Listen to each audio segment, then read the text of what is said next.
5장 13절에서 16절, 재화진 성경으로 6페이지 됩니다. 신약 성경 마태복음 5장 13절에서 16절.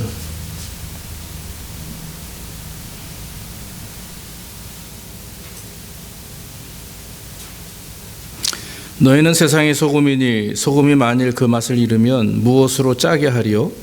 후에는 아무 쓸데없어 다만 밖에 버리워 사람에게 밟힐 뿐이니라.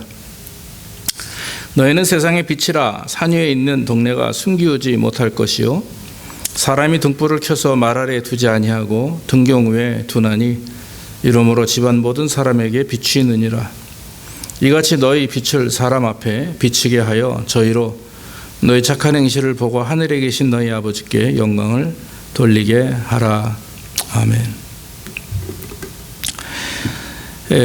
오늘 본문이 기록되어 있는 마태복음 5장, 우리가 잘 알죠. 5장, 6장, 7장은 산상설교입니다. 예수님께서 이제 시작이 산에 올라가 앉으시니 제자들이 나온지라 이렇게 시작을 하면서 입을 열어 가르쳐 가라사대.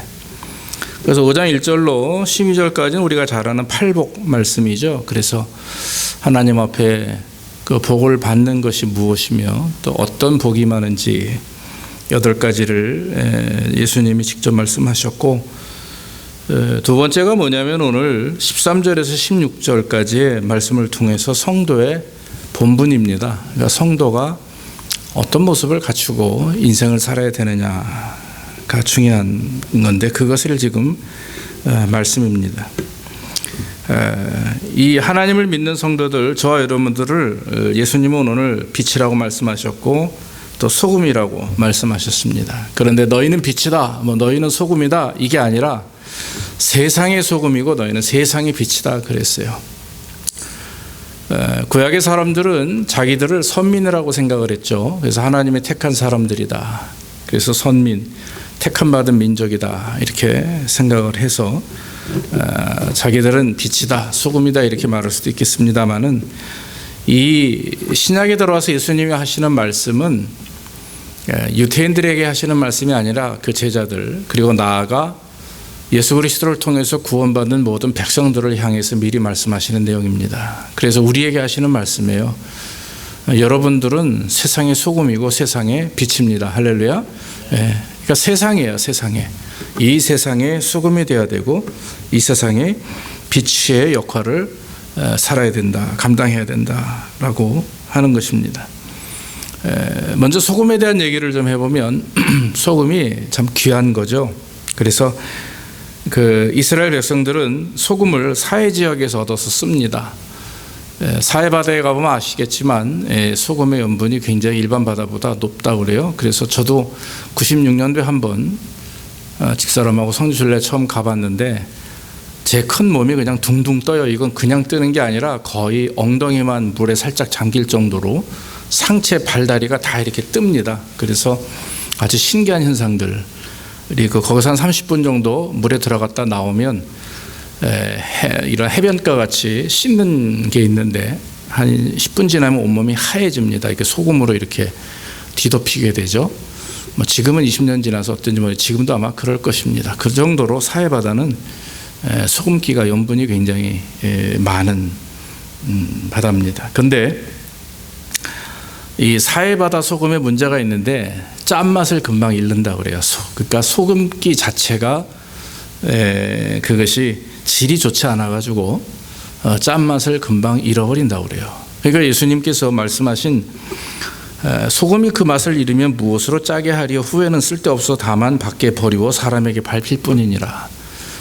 여러분, 이 말씀이 잘 이해가 안 될 겁니다. 소금이 어떻게 짠맛을 잃을까? 그런데 사해바다 소금은 짠맛을 잃는다는 거죠. 그 정도로 질이 나쁘고, 그래서 사람들은 그 소금을 퍼다가 아궁이를 만들기도 합니다. 그래서 다른 역사서에 보면은, 책에 보면 아궁이를 만들어서 사용하기도 한다고 그래요. 그 정도로 소금은 그 당시에 굉장히 이스라엘 사람들에게 유용하게 쓰였던 것이죠. 소금으로 구약에서는 아이를 낳으면 목욕을 시킵니다. 이스라엘 백성들은 8일 만에 남자아이들은 할례를 행하죠. 폭용수술을 말하지 않습니까? 근데 이 구약의 모든 사람들은 남하든 여하든 낳게 되면 소금으로 먼저 신생아를 목욕시키고 그리고 제사 때에도 항상 소금을 사용하였다고 전해져 있습니다. 성경에 보면은 그 다윗이 그 에돔 족속을 싸워서 물리치는데 에돔 족속의 시조는 에서의 자손들입니다. 이삭의 아들 야곱과 에서 중에 형인 에서의 자손이 에돔족입니다. 나중에 굉장히 모압과 에돔족이 굉장히 그 이스라엘 백성들에게 큰 그 고통을 주었는데, 그런데 이 에돔 사람들이 살고 있는 지역이 사해 남쪽 지역의 산골짜기였다고 합니다. 그래서 이 다윗은 이제 그 이스라엘을 통일시킬 때 그 에돔과 전쟁을 해서 에돔 땅을 이제 점령하게 되는데, 에돔은 그 안에 이제 염곡이라고 하는 더 밸리 오브 솔트라고 하는 염곡 지역이 있어서 소금이 많이 나왔고 또 구리와 철, 이 계곡 안에서 이런 것들이 많이 나와서 결국에 다윗이 에돔을 점령한 이후에는 그 나라가 부강해지는데 큰 몫을 했다라고 하는 거죠. 그 정도로 그 당시 소금은 중요했고, 뭐 여러분 나중에 미국 사회도 보면 아시겠지만 콜럼버스가 미 대륙을 발견하게 된 것도 이 미 대륙으로 오기 위해서가 아니라 인도로 소금이나 후추를 이제 사러 가기 위해서 가다가 만난 지역이 이 미 대륙 땅이죠. 그래서 여러분 인디안이라고 하죠. 인디안. 그거 처음에 이제 이 미국에 있는 원주민들을 인디안이라고 하는데, 제가 알고 있기로는 처음에 이제 인도에 도착한 걸로 착각해서 그렇게 불렀다, 뭐 그런 예도 있습니다. 어쨌든 이 소금은 그때나 지금이나 뭐 이스라엘 시대나 아니면 미국이 발견되기 그 직전만 해도 소금을 운반하는 사람들이 큰 돈을 많이 벌었다고 그래요. 소금 자체가 비싸기 때문에, 구하기 어렵기 때문에 소금을 운반하는 사람들이나 그 사람들도 큰 돈을 벌었다 할 정도로 소금은 귀하게 사용된 그런 아주 귀한 것이었습니다. 그런데 오늘 예수님께서 우리에게 소금이라고 말합니다. 그 당시에 소금이 그렇게 귀했는데 사랑하는 성도들을 향해서, 제자들을 향해서 우리를 너희는 세상의 소금이다 그랬어요. 그냥 귀하다 이것만 끝났으면 좋겠는데 그게 아니에요. 그 안에는 우리를 향하신 바람이 있어요. 하나님의 그런 어떤 요청이 우리에게 있습니다. 그게 뭐냐면 소금처럼 순결해라 하는 말입니다. 소금은 순결합니다. 심지어 이 로마 사람들은 세상에서 제일 귀한 것을 소금이라고 여겼습니다. 이유가 있어요. 뭐냐면 소금은 사람이 만들어낸 게 아니라 바로 하늘과, 즉 태양과 바다를 통해서 자연이 우리에게 준 선물이라 해서 굉장히 신성하게 여겼다라고 하는 것입니다. 그래서 소금을 신에게 항상 드리기를 원했고, 유대인들도 이 제사 마지막 부분에는 소금을 드렸다고 해요. 이 정도로 소금은 순결을 의미하고 아주 깨끗함, 정결을 의미했다라고 하는 것입니다. 그래서 예수님께서 성도들에게 세상의 소금이다라고 하는 말은 너희는 정결한 자들이니, 의로운 자들이니 그와 같이 살아라 하는 것입니다. 믿습니까? 우리가 왜 의롭습니까? 왜 정결합니까? 우리 힘으로는 불가능하죠. 예수 그리스도께서 우리를 위해서 십자가에 죽으시고 우리의 죄를 다 사하신 후에 3일 만에 부활하셨어요. 우리도 주님처럼 영생을 얻고 부활할 수 있음을 주님이 직접 보여주신 거죠. 그래서 예수님을 부활의 첫 열매라 합니다. 예수님의 부활을. 그렇기 때문에 여러분, 저와 여러분들은 정결한 자들이에요. 우리 스스로 나는 정결합니다, 나는 의인입니다 말할 수는 없죠. 왜? 우리 안에는 아직도 실수도 많고 죄악도 많고 우린 여러 가지 부족한 부분이 많이 있기 때문에. 그러나 주님은 우리를 의롭다 칭하셔서 칭의라고 하죠.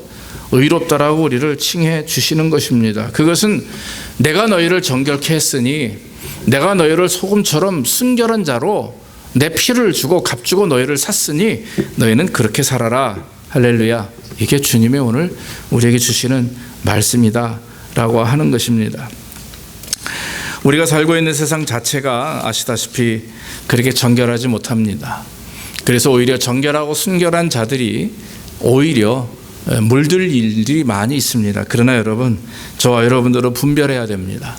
무엇이 옳은 것인지, 무엇이 그른 것인지, 또 어떤 것이 온전한 것인지 우리는 분별해야 됩니다. 오늘날 세상은요, 정직에 대한 표준이 바뀌었습니다.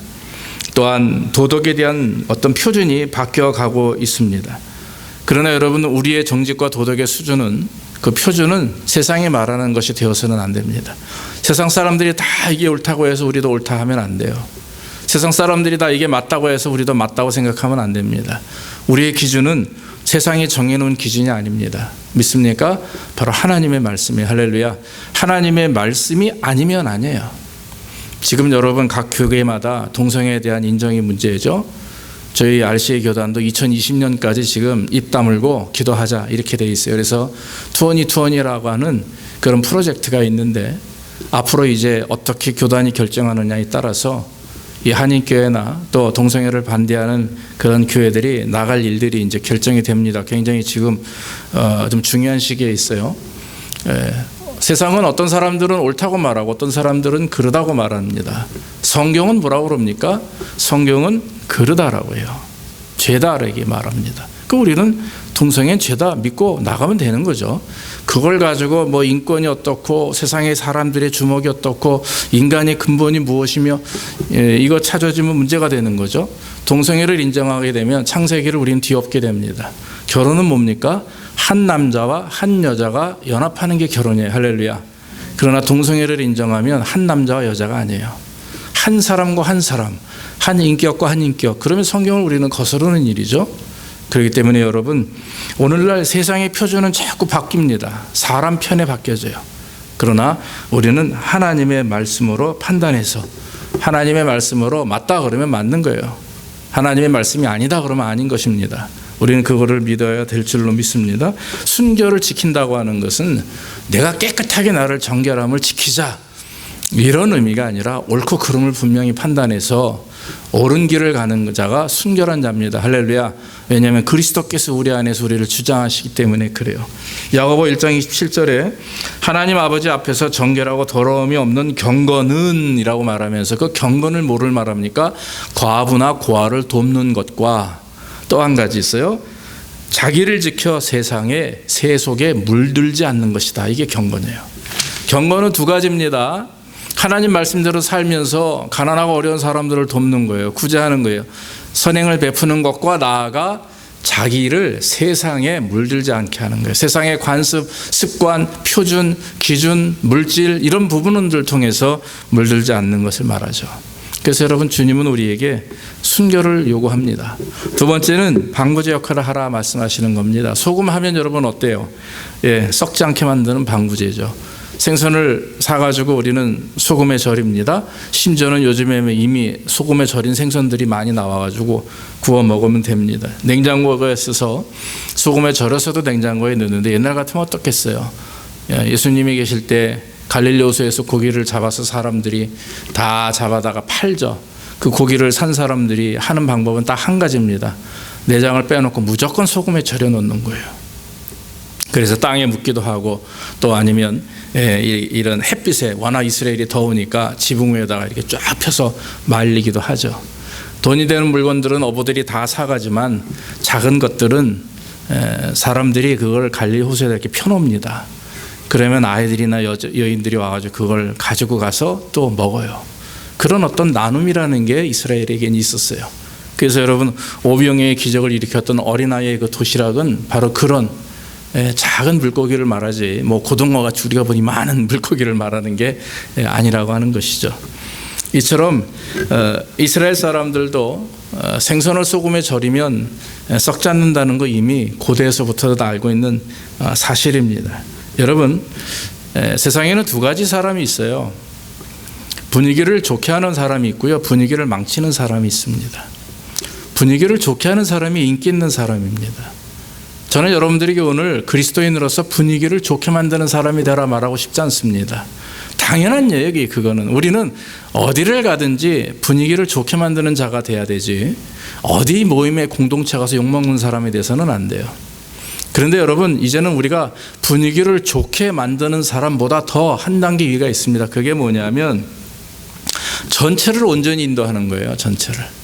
어떤 내가 분위기를 좋게 만들어서 인기를 끌고 재밌는 사람으로 인정받는 것보다도, 아, 저 사람 그리스도인이야, 참 저 사람 바른 사람이야 라고 하는 그런 모습을 보여야 되는데 나는 지키지 못하면서 말로만 상대방을 지적하고 그러면 안 되죠. 중요한 것은 내 자신이 먼저 저 사람은 썩지 않는 사람과 같다라고 하는, 소금과 같은 사람이다라고 하는 그런 인정함을 받는 것이 저는 중요하다고 믿습니다. 그래서 저도 그렇고 여러분들도 그렇고 평생에 이것이 과업이죠. 숙제입니다. 그래서 우리가 어디에 가든지 여러분, 내가 하나님 앞에 온전히 살면 세상은 우리를 공격하게 되어 있어요. 우리를 욕하게 되어 있습니다. 그래서 사람들이 여러분들 욕하는 것, 그거 한번 가만히 들어보십시오. 왜 욕을 하는지. 내가 바른 길을 가기 때문에 욕을 하는지, 아니면 내가 분위기를 망치기 때문에 욕을 하는지 돌아보면 됩니다. 그래서 중요한 것은 나는 하나님 말씀대로 바른 길을 살려고 노력하고 바른 삶을 사는데, 만약에 주변이 더러워서 혼탁해서 나를 욕한다면 그것은 거룩한 하나님의 백성의 삶이에요. 그렇지 않고 오히려 우리가 가는 곳에 분위기가 망친다, 사람들이 욕을 한다, 그러면 그것은 돌아봐야 됩니다. 네. 그래서 과연 내 삶이 하나님 앞에 온전한 삶인가. 그래서 방부제라고 하는 것은 썩지 않게 하는 그런 요소지만, 더 중요한 것은 내 자신이 썩질 않아야 썩지 않는 모습을 보일 수가 있다라고 하는 것이죠. 성경은 또 오늘 한 가지 말씀하는 것이 소금은 맛을 낸다라고 하는 것입니다. 여러분, 소금은 간을 맞추죠. 짠맛을 냅니다.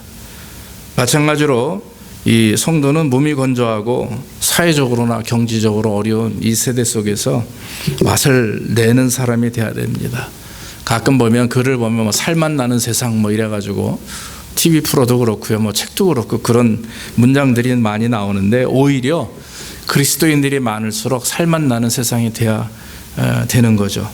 우리가 세상과 옛날 뭐 수도사들처럼 격리돼가지고 교회에서만 우리끼리 그냥 막 거룩하고 밖에 나가면 세상 사람들과는 아예 일절 교제하지 않고, 이것은 아주 교만의 극치죠. 그게 아닙니다. 하나님이 원하시는 것은 밖에 나가서 사람들과 온전한 관계, 아름다운 관계, 소금의 역할을 충분히 감당하고 그들에게 귀하고 온전한 것이 무엇인지 보여주고, 교회 와서는 결산하는 거죠. 하나님께 예배하는 가운데 하나님 앞에 한 주간 산 것을 결산하는 시간, 그리고 예배하는 시간, 그것이 예배죠. 오히려 세상에는 세상 사람들과 똑같이 살고 주일날만큼만 거룩한 척하고 앉아 있으면 그것은 교인입니다. 그건 성도가 아닙니다. 그렇기 때문에 주님께서 우리에게 원하시는 것은 소금의 맛을 내라 이겁니다. 소금이 맛을 내기 위해서는 어때야 되겠어요? 녹아져야 되죠. 예전에 어떤 음식을 먹다가 아주 소금 덩어리를 씹은 적이 있어요. 짜증나더라고요. 녹지 않은 상태에서 먹었는데 그게 덩어리 하나가 녹지 않으니까 결국엔 먹는 사람에게 굉장히 당황스러움을 줘요. 마찬가지입니다. 소금은 짠맛만 가지고 있다고 되는 게 아니에요. 녹아져야 그곳에서 맛을 내지, 녹지 않으면, 깨어지거나 부서지지 않으면 문제가 심각합니다. 여러분은 예수를 우리가 믿는다 해도 믿음 안에서 진정으로 여러분 우리가 부서지고 깨어져서 가루가 되고 녹아져야 하나님의 일이 땅에 떨어져서 썩어야만 열매가 나옵니다. 믿습니까? 우리의 삶이 그와 같이 녹아지는 삶이 되기를 주의 이름으로 축원합니다. 녹아지고 또 그들에게 참 아름다운 맛을 내는 그런 삶이, 이것이 바로 소금의 역할이죠. 한 가지 더, 예수님께서 이제 너희는 세상의 빛이라 그랬어요. 여러분, 소금보다 한 단계 위에 더 업그레이드인 그런 존재가 있는데 그게 빛입니다. 그만큼 존귀한 자다 말할 때 빛이라 얘기해요. 예수님이 나는 세상의 빛이니 그랬어요. 내가 세상에 있는 동안에는 내가 세상의 빛으로다, 그렇게 말을 했습니다. 그런데 요한복음 9장 5절에 그렇게 말씀하셨는데, 그 예수 그리스도께서 우리를 빛이라 칭하신 이유는 무엇입니까? 바로 우리 안에 그리스도의 빛이 있기 때문에 그래요. 할렐루야. 여러분들은 여러분들이 그냥 스스로의 모습이 아닙니다. 저도 그렇고 여러분들도 그렇고요. 우리 안에는 그리스도의 빛이 임하고 계세요. 그리고 성령님이 우리를 인도하고 계십니다. 그래서 내가 힘들다고 해서, 내가 아프다고 해서, 내가 괴롭다고 해서 그 빛을 막아버리고 내 빛을 드러나면 안 돼요. 내 어두운 빛, 사람에게 있어서는 감정이라는 게 있지 않습니까? 사람에게 있어서는 기분이라는 게 있지 않습니까? 그래서 우리가 사실 저도 그렇고 여러분들도 그렇고 사람이기 때문에 쉽게 감정의 노예가 되고 환경에 우리가 굴복할 수밖에 없는 상황이 되지만, 그러나 그 안에 계신 그리스도, 정말 내 안에서 나를 온전히 인도하길 원하시고 내 자아를 내려놓게 만드시고 나로 하여금 욕심을 내려놓고 주님을 의지하게 만드는 그 하나님의 인도하심이 있는데, 그걸 무시하고 내 것만을 드러내길 원한다면 결국엔 뭐가 되겠습니까? 그것은 세상 사람보다 못한 자들이 돼요. 세상 사람들은 모르면서 못하죠. 그건 하나님 앞에 심판받지만, 글쎄요, 더 큰 심판이 뭐냐면 알면서도 짓는 거거든요. 알면서도 무시하고 내 마음대로 하는 것.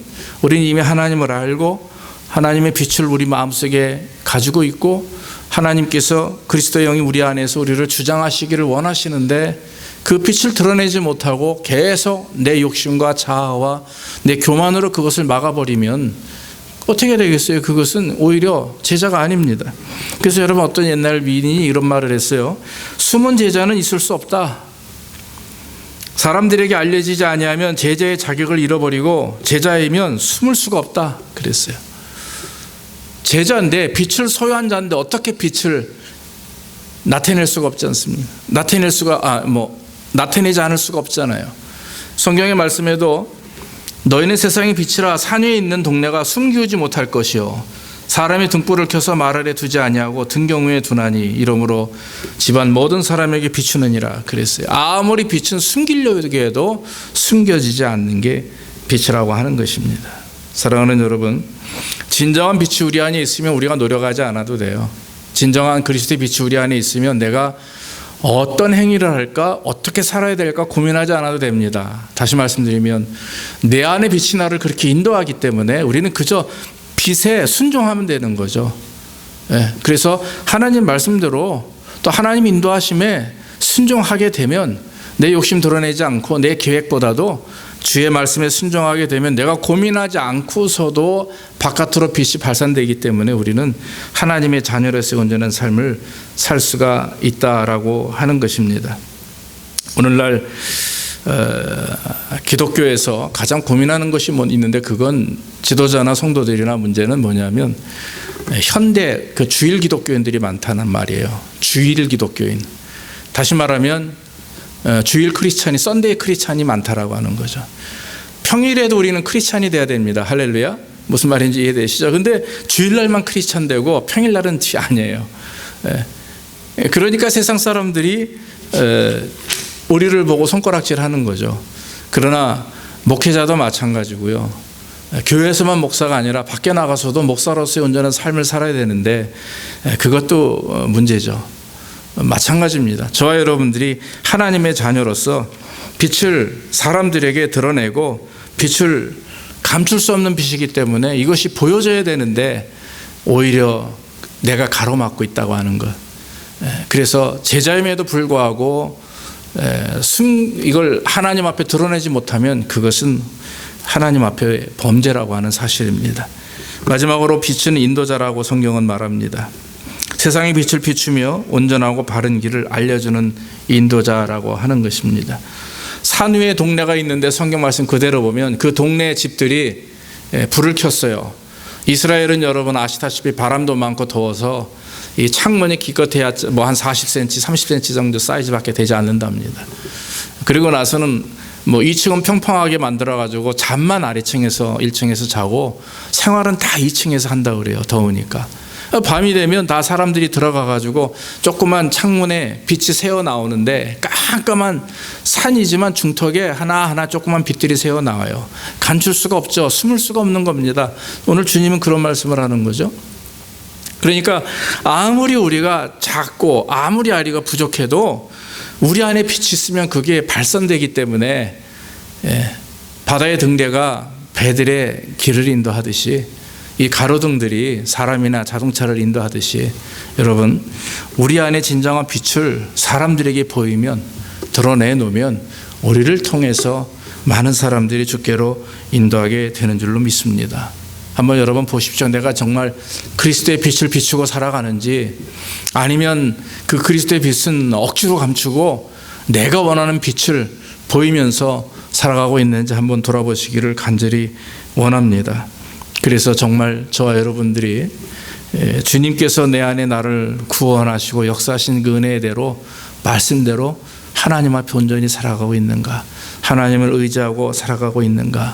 다시 한번 소금과 빛, 너무나 우리에게 잘 알려주고 쉽게 접할 수 있는 그런 말씀이지만 이 말씀 안에는 이런 여러 가지 중요한 부분들이 숨겨져 있음을 우리는 압니다. 모쪼록 성도로서 그저 썬데이 스쿨, 썬데이 크리스찬이 아니라 정말 여러분들이 밖에서나 안에서나 가정에서나 사회에서나 직장에서나 정말 유능한, 아주 힘있고 유능한 사람이다라고 하는 말을 듣기 이전에 정말 저 사람은 크리스찬이야, 정말 하나님을 믿는 사람이야, 이런 먼저 칭찬을 듣고 또 하나님 앞 영광을 돌려서 정말 저와 여러분들이 세상의 소금과 빛 역할을 잘 감당하고 나아가 하나님의 나라가 우리를 통해서 속히 임하고 또 세상의 모든 사람들이 온전한 길, 바른 길을 갈 수 있도록 유도하고 인도하는 그런 저와 여러분들의 삶이 되기를 주의 이름으로 축원합니다. 기도하겠습니다.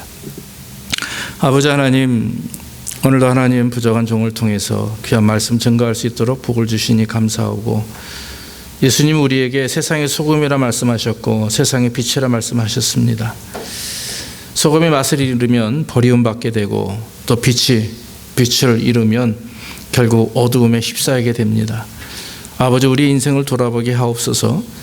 우리가 세상의 소금처럼 세상의 빛처럼 맛을 내며 빛을 발하는 자들이 되어 있는지 한번 돌아보게 하시고, 오늘부터라도 새로운 마음을 가지고 하나님 우리 안에 역사하시는 소금으로 주장하시고 빛으로 역사하시는 그 주님의 말씀을 의지하면서 이 땅에서 하나님이여 썩어져가는 세상 속에 타락하며 또 맛을 잃은 세상 속에서 맛을 내며 썩지 않게 하고 또 순결함을 지키며 나아가 어두운 가운데 빛으로 사람들을 주께로 온전히 인도할 수 있는 하나님의 귀한 종들로 우리를 축복해 주시옵소서. 감사함이 예수님의 이름으로 기도하옵나이다. 아멘. 우리 367장